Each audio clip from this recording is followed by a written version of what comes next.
A máquina vai ter foto.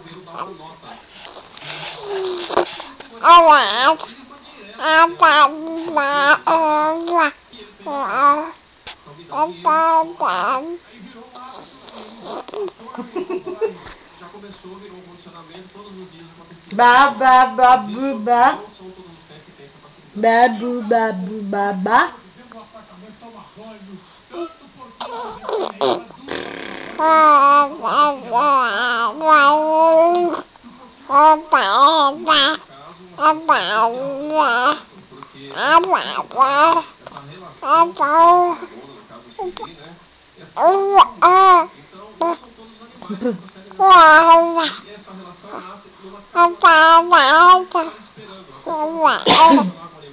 Começa a ter essa afinidade, se desenvolve de tal forma, e inclusive ela hoje, que ela não vive mais junto com ele, mas vai visitar toda semana, e ela vai lá, agrada ele, passeia com ele, dá banho nele, e ela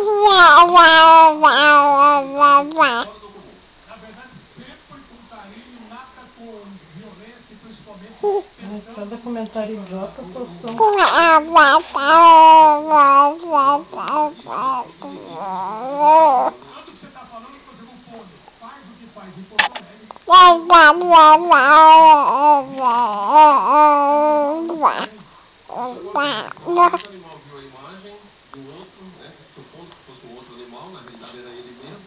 E causou um nível de excitação, né?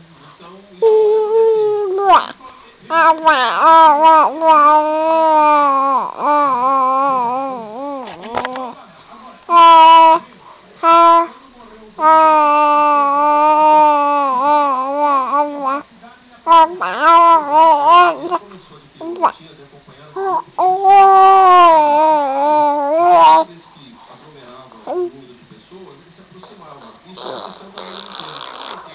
isso acompanhava isso.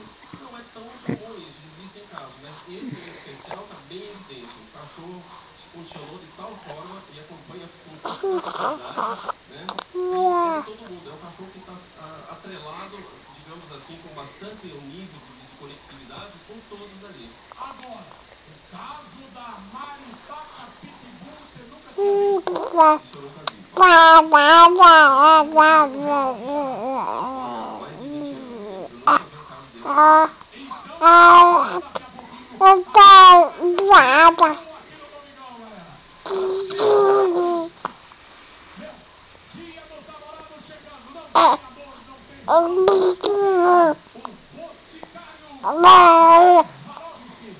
Quer trazer aquele friozinho na barriga de volta pro seu namorado?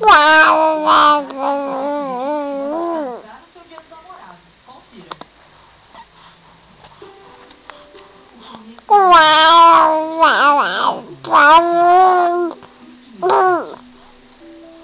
As discussões se encerram rápido. No começo é sempre ruim. Até que o começo vira doente. E aí, é hora de voltar pro começo. No dia dos namorados, decote seduction. A vida é bonita.